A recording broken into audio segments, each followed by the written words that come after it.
Bismillahirrahmanirrahim. Assalamualaikum warahmatullahi wabarakatuh. Berjumpa kembali di channel Isal Abrar Misteri dalam kisah sejarah.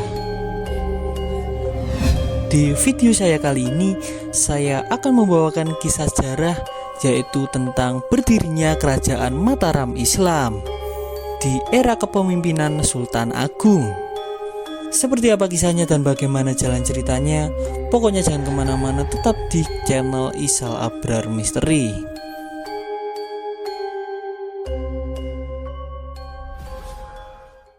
Di daerah aliran Sungai Opak dan Progo, sungai yang alirannya bermuara di Laut Selatan, sebelum tahun 1000 Masehi telah berkembang peradaban penting yang banyak mendapatkan pengaruh dari India.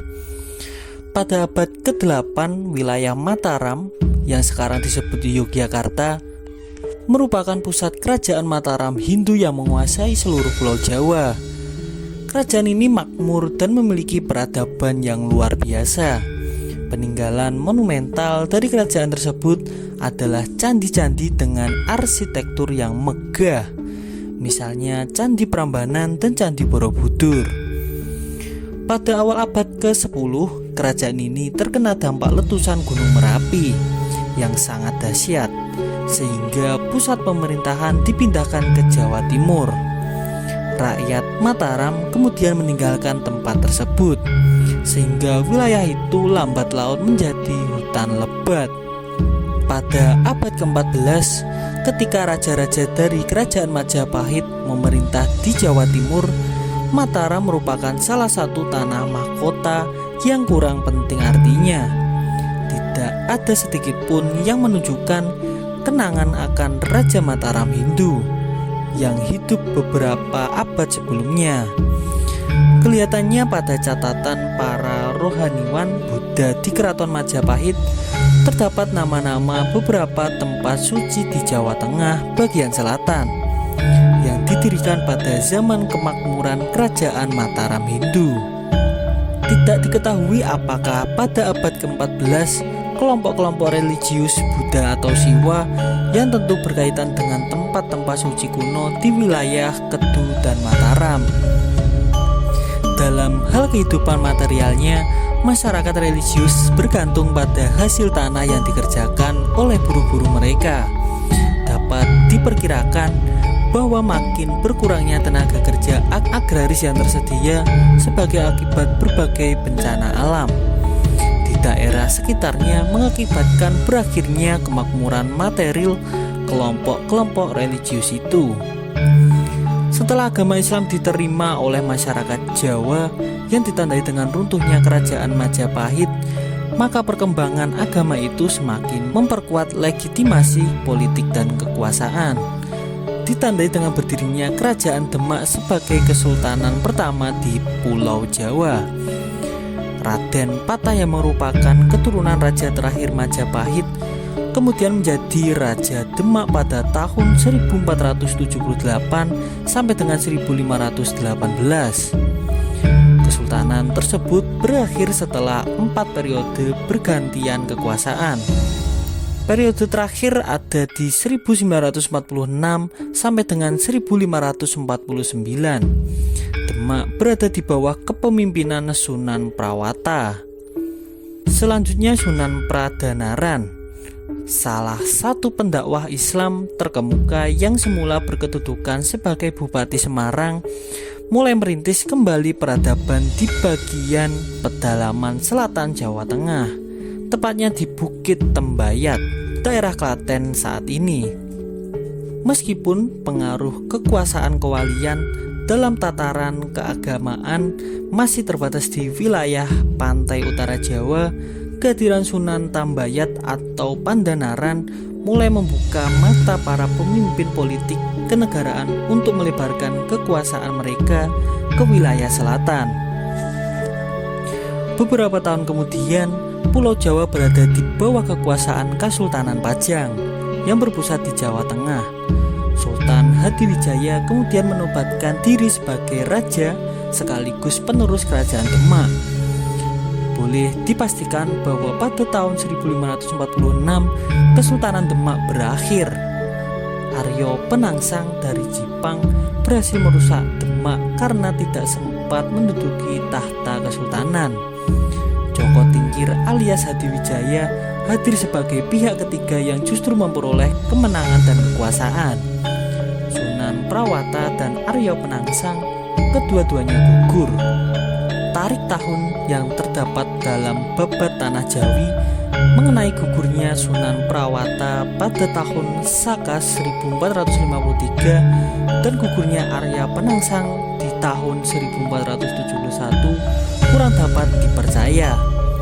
Tarik tahun dalam kronik Tionghoa dari Kelenteng Semarang kiranya yang tepat. Tarik tahun dalam kronik Tionghoa tersebut terbukti cocok dengan tarik tahun 1546 tentang gugurnya Sunan Prawata dan Arya Penangsang. Ini dijadikan pegangan untuk menetapkan berdirinya Kesultanan Pajang di bawah pemerintahan Sultan Hadiwijaya. Dari Babad Tanah Jawi diperoleh berita bahwa dalam peperangan melawan Arya Penangsang, Hadiwijaya mendapat bantuan dari Ki Ageng Pemanahan, Ki Ageng Penjawi, Ki Juru Martani, dan Sutawijaya alias Ngabei Loring Pasar. 4 orang itulah yang menyirnakan Arya Penangsang. Namun mereka bertindak sebagai pembantu Hadiwijaya. Ngabei Loring Pasar adalah anak Ki Ageng Pemanahan yang diangkat sebagai putra serta anak Sultan Hadiwijaya. Sumber-sumber lain yang berasal dari Jepara menceritakan bahwa bibit-bibit permusuhan antara keturunan Sultan Trenggono dan Arya Penangsang muncul karena Arya Penangsang menghendaki tahta di Kerajaan Demak. Sepeninggalan Sultan Trenggono, Pangeran Prawata menggantikan kedudukan ayahnya menjadi Sultan Demak yang keempat. Sementara Arya Penangsang setelah mengetahui bahwa ayahnya tewas terbunuh, maka ia berusaha untuk membalas dendam kepada Pangeran Prawata.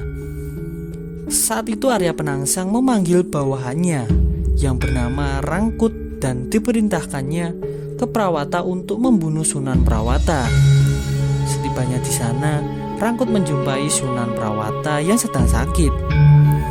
Setelah mendengar berita tentang pembunuhan kakaknya, maka Ratu Kalinyamat bersama suaminya menghadap Sunan Kudus untuk memohon keadilan. Tetapi dijawab oleh Sunan Kudus bahwa pembunuhan itu dilakukan Sunan Prawata terhadap ayahnya, yaitu Pangeran Sekar. Sunan Prawata telah berhutang jiwa pada Arya Penangsang dan ia membayarnya pula dengan jiwa.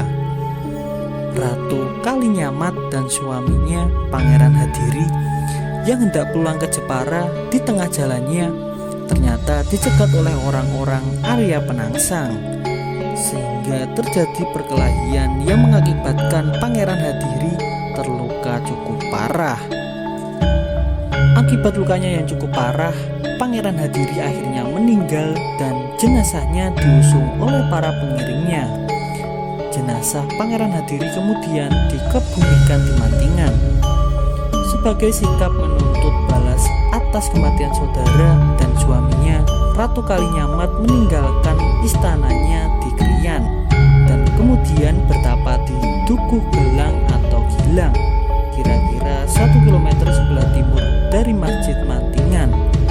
Ratu Kalinyamat berjanji tidak akan menghentikan tapanya sebelum dapat balasan kematian saudara dan suaminya, yaitu membunuh Arya Penangsang. Dia pun berjanji, barang siapa dapat membunuh Arya Penangsang akan diberi kekuasaan atas Demak sebagai hadiahnya. Dari Dukuh Gelang, Ratu Kalinyamat pindah bertapa di Dukuh Danarasa. Dari sana ia kemudian pindah lagi di Bukit Danaraja, daerah Kecamatan Keling. Diceritakan bahwa Ratu Kalinyamat bertapa telanjang dan tubuhnya hanya ditutupi dengan rambut. Hal ini dituliskan dalam kitab Babad Demak, dan kisah ini pun bersambung.